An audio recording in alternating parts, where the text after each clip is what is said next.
십자가라는 제목으로 은혜를 나누겠습니다. 우리가 지금 말씀 사무엘 하를 묵상하고 있죠. 오늘 본문의 말씀은 다윗이 범죄하고 그 아들 압살롬이 이제 반역해서 아버지를 죽이겠다고 칼을 들고 쫓아오는 장면 가운데 압살롬 아들이 죽게 되는 장면이 오늘 본문의 말씀입니다. 이 다윗의 아들 가운데 압살롬의 이 아들은 다른 아들보다 참 하나님께 또 부모로부터 받은 재능들이 있어요. 정말 멋진 외모를 가졌고요.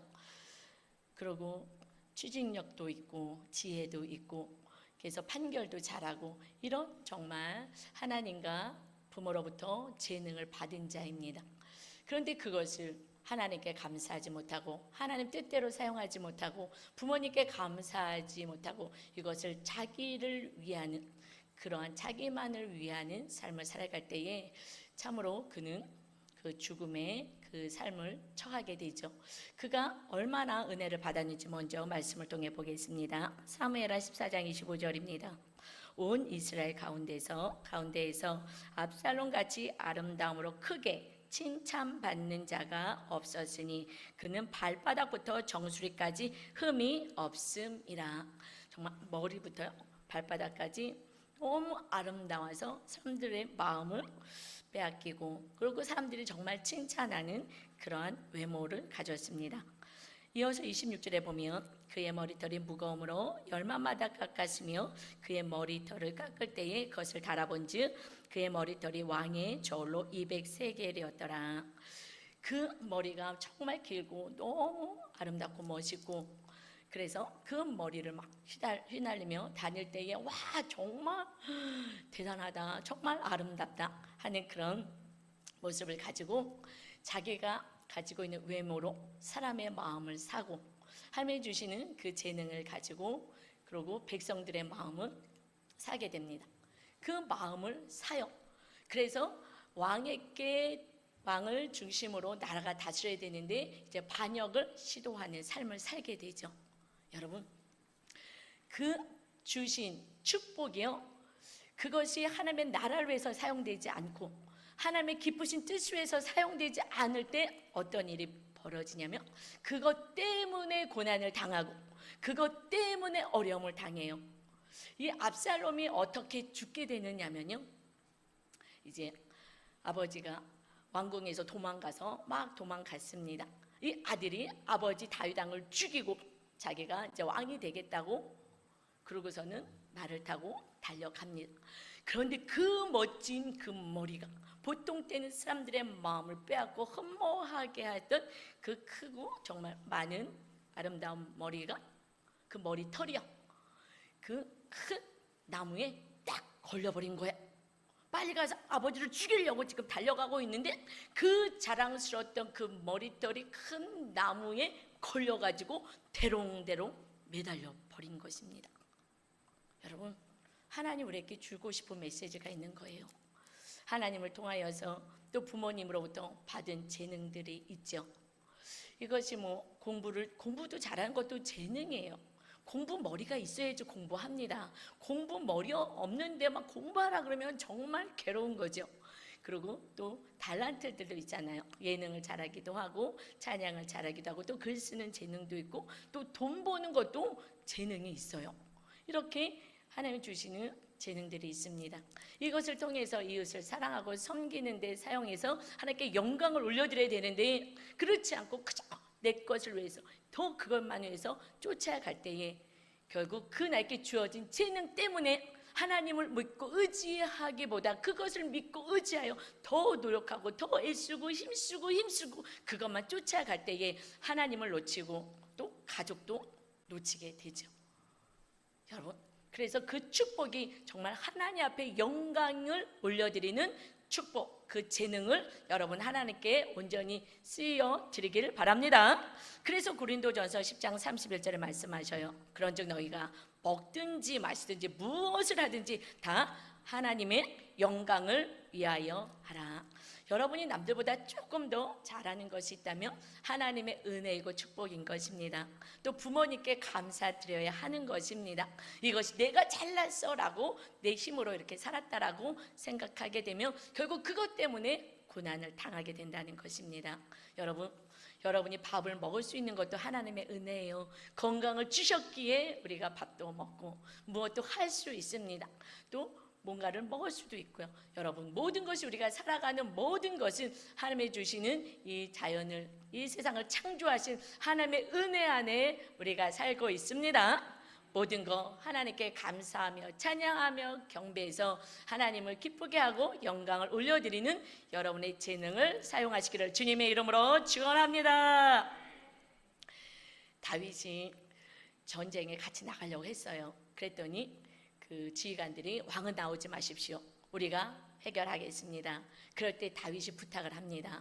그 장군들에게 부탁을 해요.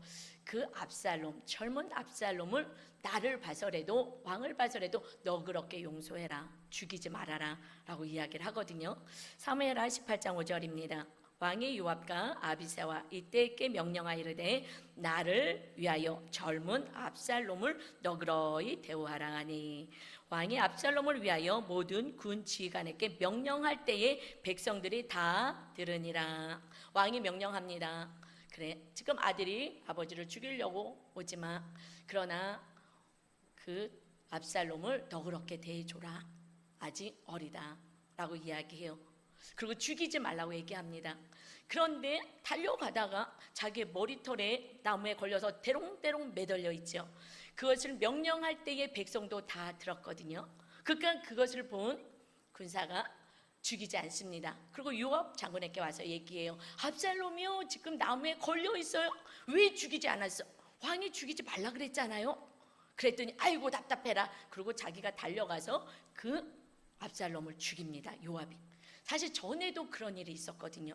그래서 나라를 위험에 처하게 하는 사건이 있었습니다. 그런데 이번에도 또 자기의 생각에 옳은 대로 그 반역자를 죽여야지, 다시는 이런 일이 없도록 해야지 하면서 왕이 분명히 명령했음에도 불구하고 자기가 가서 죽여버려요. 여러분, 우리가 세상 사례에서도 부모님 말씀을 너무 듣지 않는 자녀가 있다면 부모님의 슬픔이죠. 부모님의 기쁨이 안 됩니다. 사실은 직장에서나 얻은 공동체에서도 그 직원이 정말 잘났다고, 잘날 수도 있어요, 똑똑할 수도 있어요. 그렇다고 그 상사를 능가해서 시키는 대로 안 하고 자기 멋대로 할 때 정말 뭐 팀장이든 상사는요 괴롭습니다. 아, 얘랑 같이 일할 수가 없겠다 라고 얘기하죠. 우리가 정말 하나님께서 이렇게 살아라, 우리에게 축복 주기 위해서 말씀했는데 우리가 고집을 부리고 내 뜻대로 하면 그것은 우리는 하나님 앞에 기쁨의 자녀가 아니라 슬픔의 자녀인 것입니다. 그것이 첫 번째 사울왕이 그랬잖아요. 하나님이 아무리 말씀해도 순종하지 않고 자기 뜻대로 해서 결국 사울왕이 패함을 당하고 정말 하나님의 말씀 그대로 이해가 되지 않아도 하나님의 말씀하신 그대로 살고자 했던 다윗을 왕으로 세웠습니다. 그런데 다윗도 지금 죄를 졌지요. 그런데 죄를 진 것이 문제가 아니라 이것을 책망했을 때에, 나단 선자가 책망했을 때 제가 잘못했습니다 라고 회개하는 거, 이것이 하나님을 기쁘게 합니다. 문제는 우리는 다 잘못할 수 있는데 잘못했습니다 라고 진정으로 회개하는 다윗을 하나님은 기뻐하시는 거예요.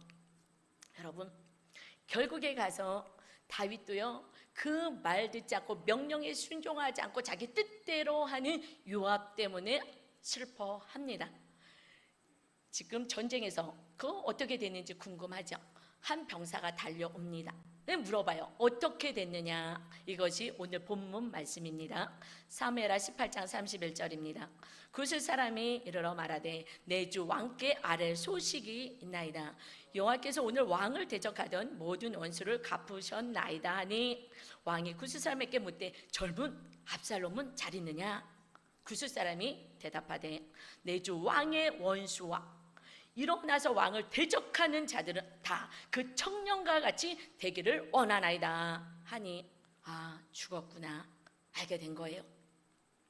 그때 다윗은요 마음이 심히 아팠습니다. 33절 이어서 말씀하죠. 왕의 마음이 심히 아파 문 위층으로 올라가서 우니라.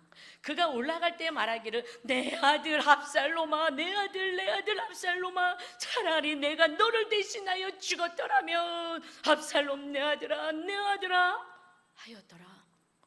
여러분, 통곡하면서 우는 거예요. 그 아들이 원래 잘난 아들이니까 그 아들이 죽으면 우리는 통곡하죠. 그런데 지금 그 아들이 왕이 되겠다고, 아버지를 죽이겠다고 거기 후궁을 놔두고 왔는데, 그 후궁들은 아버지의 첩들을 그 백주의 백성이 다 보는 데서 옥상에서 간음을 하고, 이제 내가 왕이야 라는 정말 페루나의 모습으로, 그리고 지금도 왕을, 아버지를 죽여서 내가 왕이 되겠다고 칼을 들고 지금 달려오고 있는데 그 아들이 죽었어요. 여러분, 그런데 지금 내 아들 압살롬아, 내가 죽었더라면 너를 대신하여 고백할 수가 있겠습니까? 우리는 내 자녀가 정말 막 대들고 혹여라도 욕을 하고 달려들면 아이고 저거 정말 꼴도 배기 싫어, 그런 아들이잖아요. 지금 회개한 것도 아니고 용서를 구한 것도 아니고, 그래도 용서해 줄까 말까인데 지금 칼을 들고 아버지를 죽이겠다고 달려오는데 그 아들이 죽었다는 그 소식에 지금 통곡을 하면서 옵니다. 여러분, 우리가 자녀뿐만 아니라 이웃을 향하여, 또 부모를 향하여 이렇게 우리가 사랑해야 되는데, 이렇게 통곡할 수 있었던 것은 진실로 그 아들을 용서했기 때문에, 그 아들이 어떤 짓을 했든지 상관없이 내 아들 압살롬아 라고 이야기할 수 있는 거예요. 여러분, 용서는 너무 위대한 거거든요. 그런데 그 아들을 어떻게 용서해요? 하나님이 용서하라고는 했지만 어떻게 용서합니까? 그 아들을 어떻게 용서할 수 있어요? 용서했기에 정말 그렇게 정말 죄를 한 번도 지지 않은 아들처럼 대하고 그 아들이 죽은 것에 통곡하는 거거든요. 여러분, 그 용서를 어떻게 할 수 있었느냐? 잘 들어보세요. 우리가 왜 이웃을 향하여 용서가 되지 않느냐? 해도 너무해. 압살롬은 해도 너무하잖아요. 그런데 그 해도 너무한 그 아들이 정말 죄를 한 번도 짓지 않은 것 같은 그러한 아들로 보면서 그의 죽음을 애도합니다. 이것은요, 압살롬이 칼을 들고 아버지를 죽이려고 올라올 때에 다윗이 도망가잖아요. 도망갈 때 지난주 설교에 들었죠. 도망갈 때 어떻게 했습니까? 이것을 내가 저 압살롬을 죽이고 내가 왕권을 차지해야 되나? 이걸 어떻게 해야지 되지? 해도 너무 저런 못된 놈이 다 있나? 저게 내 자식이야? 저런, 그리고 인간의 관계를 바라보지 않죠. 어떻게 했어요? 그냥 하나님 앞에만 집중하고 빨리 도망가서 살 생각도 안 하고 맨발로 정말 머리를 가리고 하나님 앞에 제가 죄인입니다. 정말 잘못했습니다. 하나님의 말씀대로 내가 살자는 죄인입니다. 이것만 집중하고 철저히 회개를 한 거예요. 그래서 다윗은요, 하나님을 또 용서를 받았기에 이제 그 아들을 용서할 수 있는 것입니다. 우리가 진실로 하나님으로부터 용서를 받은 자가 이웃을 용서할 수 있게 되고, 하나님께 용서를 받은 자가 그때에 하나님의 사랑이 임하고 그 사랑으로 이웃을 사랑할 수가 있는 것입니다. 여러분, 우리가 지금 양육을 해요. 우리 교회에서 이제 묵상을 좀 잘할 수 있도록 도와주는데, 그 양육을 하는 이유는 하나님하고의 10주 양육을 하는데 하나님하고의 나의 관계를 체크해서 정말 과거에 정말 내가 힘들었던 사건, 하나님이 나를 버린 것 같고 벌 준 사건이 그 사건이 아니라 하나님이 그 사건을 통해서 정말 하나님을 붙잡고 하나님을 믿고 하나님 안에서 온전한 자로 살게 하기 위해 주신 사건이라는 것을 재해석할 수 있도록, 정말 하나님의 마음이 무엇이는지를 알 수 있도록 그 양육을 사실 받는 거거든요. 그래서 양육할 때 숙제를 줘요. 과거에 있었던 사건을 적으세요. 왜? 그 사건에 매여서 사람들을 용서하지 못하는 거예요. 특히 누구요? 부모를 용서하지 못해요. 여러분, 우리들이 인간관계에서 부모가 용서가 안 되면 그 부모 때문에 현재의 삶이요, 정말 온전하지, 하나님의 말씀 안에 거하지 못하는 삶을 살게 됩니다. 그래서 우리가 그것이 어느 정도 해결되면 그 다음에 매일같이 일어나는 사건에 대해서 우리는 온전한 사랑과 용서가 있죠. 그래서 오늘 이 말씀을 본문을 통해서 우리가 매일 묵상하잖아요. 묵상을 왜 해요? 하나님의 말씀에 비추어서 내가 잘못된 죄가 무엇인지를 내가 용서받고 그 용서받은 은혜로 이웃을 용서하려고 우리가 묵상할 때도 사건을 쓰지 않습니까? 그 사건이 들어오면 다 저 사람이 화가 나. 저 사람이 나보다 훨씬 잘못했어. 그래서 뭐 화가 나거든요. 그런데 그 사건 속에서 나의 모습을 하나님의 말씀대로 살지 않은 것을 회개할 때 내가 용서를 받고 하나님의 사랑이 임하고 그러면 그것으로 이웃을 용서하고 사랑할 수가 있기 때문에 그렇습니다. 그래서 이 본문을 가지고 말씀을 묵상하신 김소연 집사님, 어떻게 묵상하고 하루를 이웃을 사랑하고 하나님을 사랑하고 사는지 소개해 드릴게요. 얼마 전 아이들이 어렸을 때 찍었던 동영상을 보았습니다. 벌써 아이들은 20대 초중반이 되었습니다. 그런데 그 속에서 유난히 첫째 아이의 모습이 눈에 띄었습니다. 영상의 시간이 흐를수록 아이의 장난꾸러기 같던 표정은 점점 사라지고 낯빛이 눈에 띄게 어두워졌습니다. 그래서 과거의 동영상 한번 아이들 거 보는 것도 필요한 것 같아요. 그 모습을 봤더니 동생들과 노는 것을 보는데 여러 가지 감정을 아이가 담고 있었지만 아이는 말로도 행동으로도 표현하지 않았습니다. 그 당시 제가 전혀 알아채지 못했던 모습이었습니다. 아니 어쩌면 제가 알려고도 하지 않았던 것 같습니다. 저는 그동안 특별한 인생을 꿈꿨습니다. 여자 집사님이거든요. 예술 중고등학교를 나와 S대까지 원하는 학교를 갔던 저는 특별해 보이는 남편을 만나 아이들까지도 특별하게 키우고 싶었습니다. 큰딸은 이 같은 저의 욕심을 어느 정도 채워주었습니다. 가르치는 것은 뭐든지 잘 따라했고 반항도 안 하고 묵묵히 제 할 일을 다 했습니다. 긴 세월이 지난 동영상을 보니 가슴이 먹먹해졌습니다. 왜냐면요, 하나님의 그때는 말씀 몰랐기에 특별한 인생을 꿈꾸고 있던 저의 젊을 때의 모습이 보였고 그런 저의 역량으로 자신의 감정을 꼭꼭 숨긴 채로 어른같이 산 큰딸의 모습을 보았습니다. 아이는 왜 그렇게 살아요? 인정받기 위해서. 영상을 함께 보던 큰딸도 자신의 어릴 때의 모습을 보고 적잖이 충격을 받았던 것 같습니다. 기숙사로 돌아간 큰딸이 다음날 전화를 걸어서 자기의 감정이 터치된 거예요. 왜 나를 그렇게 키웠어? 내가 집에서나 밖에서나 얼마나 눌려 지냈는지 엄마가 알아? 하며 소리를 지르며 울었습니다.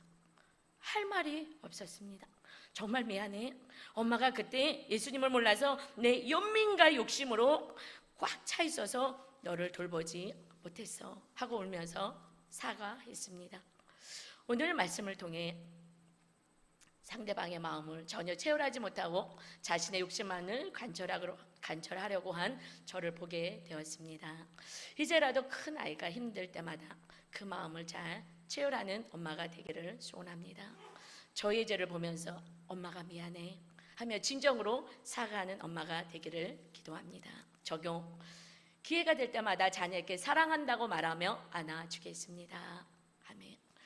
정말 아이를 잘 키우고 싶어서 정말 열심히 아이에게 야단도 치고 하지만 그 아이가 그래도 능력이 돼서 잘 따라오며 그렇게도 지금 잘 하고 있는 자녀 마음에도요 상처가 있고 정말 나는 어려운데 자꾸 공부만 하라 그래, 뭘 하라 그래, 나는 지금 싫은데. 그래서 정말 중간에 너무 힘들어서 다 포기하고 일탈한 자녀들도요 마음 안에 부모님에 대한 상처가 있어요. 여러분, 양육을 통해서 내가 받은 부모님하고 관계가 먼저 회복되고 그것 때문에 내가 자녀에게 잘못된 양육을 이어가요. 내 부모님처럼 아니면 내 부모님과 다르게 하려고 막 체근도 하고 때리기도 합니다. 우리 지금 남자 집사님들 양육 받죠? 얘기해요. 난 아버지를 미워는 하지 않지만 우린 차마 미워할 수는 없잖아요. 말씀을 하는데 미워할 수는 없지만 뭐라 그럴까요? 좋은 관계는 아니에요. 아버지 하면 별로 좋은 감정이 없습니다. 왜요? 아버지가 너무 똑똑해서 서울대에 갈 만큼의 실력이야. 그러니까 그 아이를 잘 키우겠다고 아이가 수학을 못하고 그러면 정말 그래도 반에서 5등 안에는 들었대요. 60명 가운데 5등이면 잘하는 거잖아요. 아이 성에 안 차는 거야. 그래서 많이 맞았대요. 하나 틀리면 맞고 2개 틀리면 맞고. 왜 못해? 때리면 공부 잘해서 누구를 위해서 한 거예요? 자녀를 위해서 한 거죠. 그것이 상처가 된 거예요. 그리고 기준이요? 여러분 다 보세요. 나는 부모님처럼 안 살 거야. 나는 때로는 부모님하고 비슷한 성향이면 부모님처럼 또 살아가요. 어쩔 수 없는 거야 하고 포기하고 삽니다. 여러분, 우리는 기준이 부모님이 아니라 하나님의 말씀인 것입니다. 그래서 그것이 어디에서 꼬여 있는지 양육을 통해서 체크하고, 그리고 하나님의 사랑과 부모님의 사랑이 회복되는 것이 인간관계와 하나님의 사랑, 이웃 사랑을 할 수 있는 첫 걸음인 것이에요. 그러고 나서, 그런데 많은 경우 양육할 때 그거 잘 안 적어요. 나이 수치가 드러날 것 같아서 그런가 본데 다 뭐 똑같아요. 근데 우리 남자 집사님들은 다 적어요. 그래갖고 싹싹싹 변화가 빨라져요. 그래서 지난번에 우리 집사님은 그걸 통해서 이렇게 제가 뭘 체크해드렸더니 요즘 부부 관계가 많이 좋아졌습니다. 감사합니다. 눈에 띄게 달라졌어요. 아유, 너무 달라졌죠. 아내가 잔소리를 안 해요. 본인이 달라지니까 아내가 잔소리를 안 하는 거예요. 아멘. 예, 내가 달라지면 그러면은 다 가족도 달라집니다. 그래서 지금 5회차 있기 때문에 아마 5회차까지 정말 잘 하게 됐을 때 가장의 자리, 정말 존경받는 자리, 또 아내의 자리, 그래서 하나님의 주시는 천국의 가정이 세워질 것을 기대합니다. 여러분, 부모님이 때렸든 아니면은 정말 뭘 어떻게 했든 다 사랑의 표현이에요. 자녀들은 몰라. 자녀들은 몰라요. 그런데 여러분, 60이 넘었어도 그 진리를 모르면은요, 부모님을 사랑하지 않아요. 제가 전에 친척 모임에서 그 어머님이 팔순이 되었어요. 얘기해요.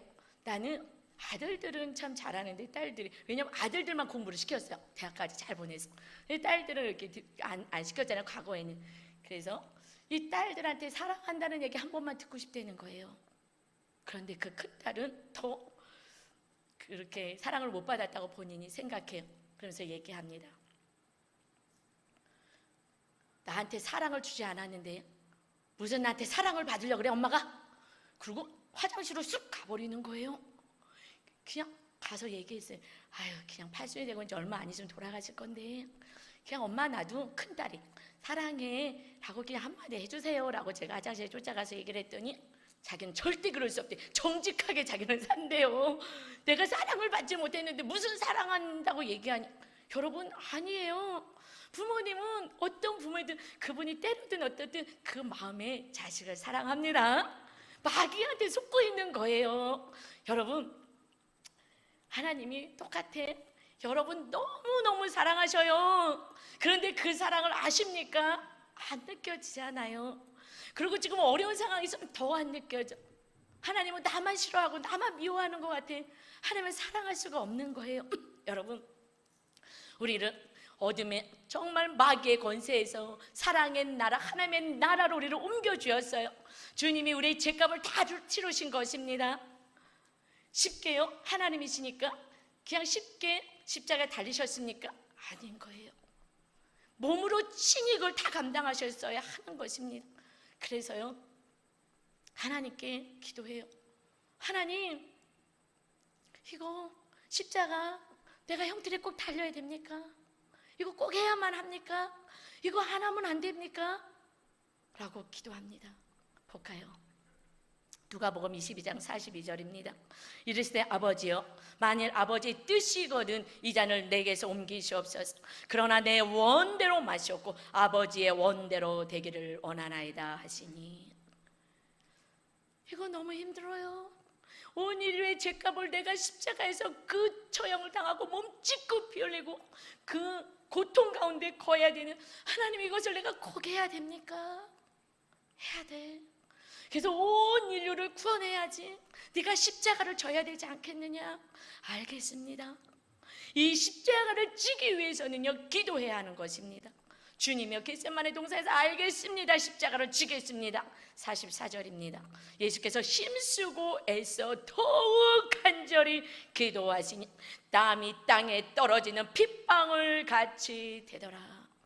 우리를 사랑하셔서 하나님의 나라로 데려가시기 위해서 예수님이 하나님이신 그분이 이 땅에서 내 죄값을 몸으로 치르시고 채찍 맞고 그 몸에 대못을 박히시며 물과 피를 다 쏟으시며 정말 그것을 감당하기 위해서 힘쓰고 애쓰고 더욱더 간절히 기도하여 그 땀이 흐르는 그 기도 가운데 못새 혈관이 다 터지며 마지막 그 십자가에서 정말로 절규하며 라마 라마 사박다니 엘레리 라마 사박다니 하나님 나의 하나님 어찌하여 나를 버리시나이까. 예수님을 우리에게 주시고 우리가 구원받은 거예요. 여러분, 누가 그토록 여러분의 목숨을 주고 여러분을 사랑하겠습니까? 우리는 그 큰 사랑을 잊고 사는 자인 것입니다. 이제 우리는요, 흑암의 권세에서 사는 자가 아니에요. 하나님의 사랑 안에 거하는 자인 것입니다. 골로새서 1장 13절입니다. 그가 우리를 흑암의 권세에서 건져내서 그의 사랑의 아들의 나라로 옮기셨으니 이제 우리는 사망이, 어두움이, 미움이, 죄악이, 분노가 우리를 다스리는 세상에서 우리 마음이 거하는 것이 아니라 이제 이웃을 사랑하고 용서하여 하나님의 사랑의 아들의 나라에 거하는 것입니다. 영원한 천국에 가기 전에 우리는 이 땅에 주님이 임하셨어요. 여러분 마음이 주님의 사랑의 아들이 거하시는 사랑을 느껴지는 삶을 살아야 하는 것입니다. 하나님을 사랑하고 이웃을 사랑하라는 계명이 천국이 임하는 거예요. 여러분, 부끄러운 고백인데요, 제가 일주일 동안 하나님의 사랑이 안 느껴지는 거예요. 제가 이런 경우가 없었거든요. 제가 하나님의 말씀대로 살려고 정말 애를 쓰기 때문에 다 사랑해요. 정말 저한테 어떻게 했든지 간에, 왜냐면 제가 또 우리 청소년 쉼터를 하면서 정말 그 아이들이 끊임없이 사랑을 줘도 배신하고 욕을 하고 했던 여러 가지 사건들이 많이 있어서 훈련도 많이 됐어요. 그래도 끝까지 그 아이들을 사랑하기 위해서 정말 사랑이 안 될 때는 저를 막 치고 금식하고, 그리고 하나님 내가 정말 쟤는 용서할 수 없는데요, 그래도 사랑하니까 제가 사랑할게요. 그리고 막 철회하면서 금식하면서 내가 기도할게요 라고 하면 제 마음을 받으시고 주님의 사랑의 마음을 주셔서 그럼 빠뜩 일어나서 가서 그 아이를 또 안아주고 이런 훈련들을 했기 때문에 저는 잘 몰랐거든요. 그리고 늘 그런 어떤 좀 사랑할 수 없는 상황이 되면 제가 기도해서 마음이 편안했어요. 근데 지난주에 주님의 사랑이 느껴지지가 않는 거예요. 저 깜짝 놀랐어요. 그러니까 기쁘지도 않고요, 살맛이 없어요. 밥맛도 없어요. 그래도 먹어야지 더위 하면은 소화가 안 되고 소화제를 매일 먹는 거예요. 이게 뭐지? 하나님의 사랑이 안 느껴지는 거예요. 머리로는 알아요. 하나님이 나를 위해서 십자가에 달려 죽으시고 막, 제가 설교하니 얼마나 잘 알아요. 아는데 머리는 아는데 마음에서 하나님의 사랑이 안 느껴지는 거예요. 정말 미치겠더라고요. 이게 뭐지? 이게 왜 그러지? 그런데 요즘 어떤 사건이 있거든요. 사실 그 사람이 기도로 다 용서했어요. 말로 용서했거든요. 그리고 하나님께 또 제 죄도 고백했습니다. 그런데 어떤 관련된 사건이 오면 자꾸 섭섭함이 생기는 거예요. 그 어떤 분을 향하여 섭섭함이 자꾸 올라오는 거예요. 그러면서 제가 진짜 용서가 안 된 걸 알았어요. 내가 입으로는 회개했어요. 하나님, 그냥 용서합니다. 그리고 하나님 또 제가 잘못한 것도 용서해 주세요. 입으로는 했거든요. 그런데 온전하게 용서가 안 되니까 어떤 비슷한 사건이 올라오면 자꾸 섭섭한 마음이 드는 거예요. 여러분 알았어요. 우리가 최고의 마지막 계명이 서로 사랑하라지요. 주님이 새 계명을 주노라, 서로 사랑하라, 요한복음 14장에 주었습니다. 우리가 서로 사랑이 안 되면 내 안에 사랑이 임하지 않는 거예요. 제가 왜 이렇게 사랑이 안 되지? 마귀를 얼마나 쫓았는지 알아요. 예시에피로 마귀 떠나가. 예시에피로 정말 목실 정도로 마귀 쫓았는데요, 사랑이 안 느껴지는 거예요. 마귀가 안 떠나는 거예요. 여러분, 오늘 이거 정말 중요한 거야. 정말 다 잊어버려도 이거는 꼭 알아야 되는 것입니다. 제가 그분을 진정으로 용서가 안 된 거예요. 그럼 어떡하지? 어떻게 해야 되지? 결국은요, 제가 하나님께 용서를 못 받은 거예요. 하나님께 용서를 받은 자는 하나님의 용서받은 그가 이웃을 용서하거든요. 내 힘으로는 용서 못해요. 여러분 보세요. 베드로 수제자가 얘기해요. 예수님 몇 번 용서할까요? 7번이면 됐죠. 7번, 인간이 7번 용서하면요 훌륭한 거잖아요. 우리의 힘으로요 용서할 수 없습니다. 7번이요 대단한 거예요. 아주 훌륭하신 거예요. 그런데 우리는요 그렇게 하는 게 아니야. 잘 아시죠? 그럼 같이 읽어봅시다. 예수님 말씀하셔요. 마태복음 18장 22절에 예수께서 이르시되 내게 이르노니 7번뿐 아니라 7번 7번까지라도 할지니라. 주님은 우리를 끊임없이 용서하시고 용서해 주신 순간 한 번도 죄짓지 않은 것을 우리를 보시잖아요. 결국은요 내가 진실로 하나님께 용서를 구하지 않은 거예요. 여러분 이거 중요한 말씀 다시 합니다. 내가 용서를 하고 싶은데 용서가 안 돼. 여러분 지금 용서하고 싶은데 사랑하고 싶은데 사랑하려면 먼저 용서가 돼야지 사랑이 되거든요. 사랑이 안 돼, 용서가 안 된 거예요. 왜 용서가 안 돼요? 용서하고 싶은데 용서 안 되는 누구누구 있잖아. XX도 있고. 왜 안 되는 거예요? 내가 하나님께 용서를 못 받은 거예요. 하나님 앞에 구하면 하나님이 용서를 해주시는데 왜 용서를 못 받은 거예요? 내가 진실로 하나님께 죄를 고백하지 않은 거예요. 이 사람이 아무리 생각해도 이 사람이 더 잘못한 거야. 그래서 내가 진실로 하나님 앞에 이 사람이 더 잘못할 수도 있어요. 그러나 그는 그분과 하나님의 관계고 내가 정말 말씀대로 살지 못한 것을 철저히 회개하여 하나님은 나와 함께 임만을 하시고 나를 용서하셔서 하나님의 사랑이 나를 점령하기를 원하시는 것입니다. 하나님의 사랑의 아들의 나라가 내 안에 임하기를 원하는 거예요. 그런데 중요한 것은 내가 어떤 사건이 왔을 때 철저하게 회개하지 않고 저 사람이 잘못해서 그러니까 진정으로 용서가 안 되고 사랑이 안 되는 거예요. 이거 아셔야 되는데 이해되십니까? 영적으로 깨닫길 바랍니다. 이것이 핵심인 거예요. 아, 내가 정말 하나님의 사랑이 안 느낀 적이 없었는데 내 안에서는 입으로 다 용서했거든요. 그리고 생각 안 하려고.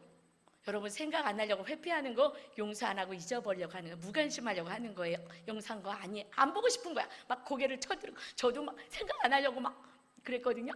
용서하기 싫은 거예요. 왜? 너무한 것 같아 자꾸. 그러니까 온전하게 하나님 앞에. 다윗이요 지금 압살롬이 정말 못된 짓 한 거잖아요. 아버지한테 그럴 수가 있냐고요. 그런데 다윗을 바라보지 않아요. 그냥 내가 하나님 말씀대로 살지 않는 것만 집중하고 하나님 잘못했어요 막 울면서 왕이 백성 다 보는데 맨발로 정말 머리를 가리면서 정말 하나님께 철저히 회개했더니 하나님의 사랑이 임하니까 하나님의 용서를 받으니까 내 죄 때문에 내가 잘못한 거야. 내가 좀 더 잘 살았으면 우리 아들한테 이렇게 고난이 안 갔을 텐데. 그리고 아들을 살려줘라. 왜? 아들한테 용서 구하고 싶었던 거예요. 내가 더 문제야. 내가 아버지로서 내가 왕으로서 제대로 못한 거야.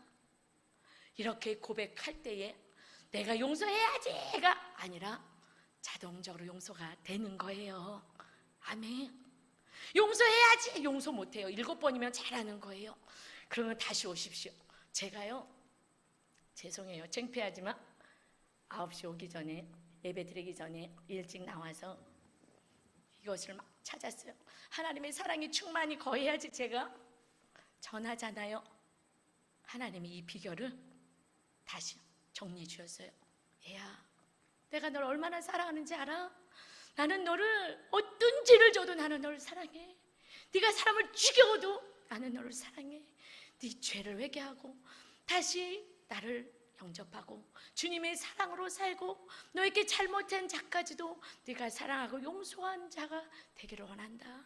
이것이 하나님을 사랑하고 이웃을 사랑할 때 그때 하나님이 임해서 하나님의 사랑으로 이 세상을 살아가는 거야. 제가 철저히 아침 내내 회개한 것은, 하나님, 제가요 섭섭했던 그분이요 제가 바라봤습니다. 저의 죄는요 하나님만 바라봤어야 되는데 하나님만 바라보지 않고 하나님만 믿고 의지하지 않았습니다. 하나님만이 나의 힘이요 생명이요 반석인데 하나님만 의지하고 하나님만 바라보지 않았습니다. 이것을 철저히 회개했더니 어떤 일이 벌어지냐면요, 용서해야지. 용서가 아니라 그분이 감사해. 그분이 나를 위해서 애써주셨구나.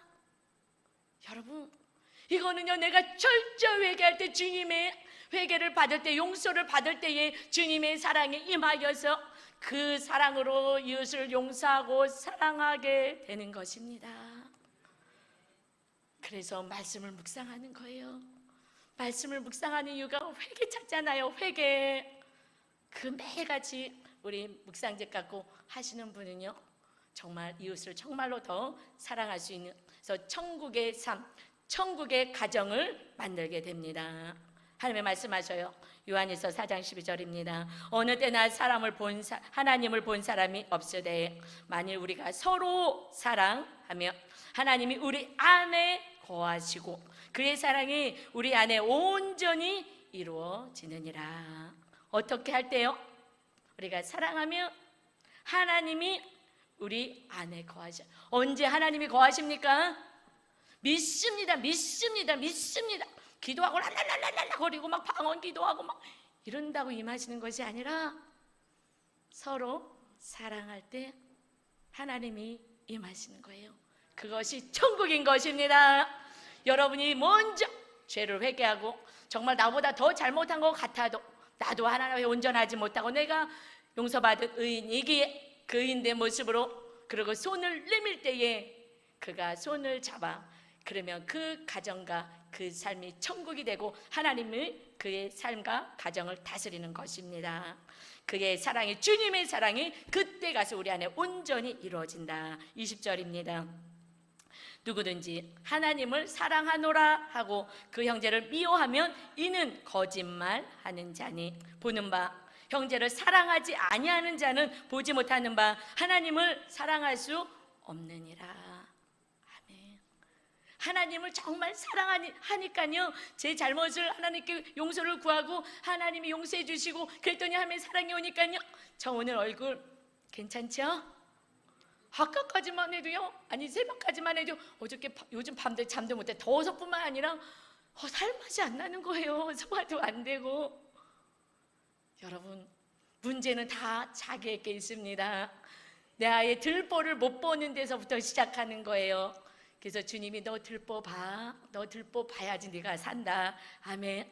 제가 들보 보고 말씀대로 살지 못하고 하나님만 의지하지 못한 거 철저히 회개하고 이제는 정말 하나님만 바라보며 정말 하나님이 기뻐하시는 감사하며 찬양하며 사는 자 되겠습니다 라고 했더니 이제 하나님의 사랑이 내 안에 확 들어오니까 제가 다시 기쁨과 하나님의 사랑이 절절히 느껴지고 주님이 나를 위해서 십자가에 달리셨다는 그 은혜가 다시 또 강물같이 흐르는 거예요. 아멘.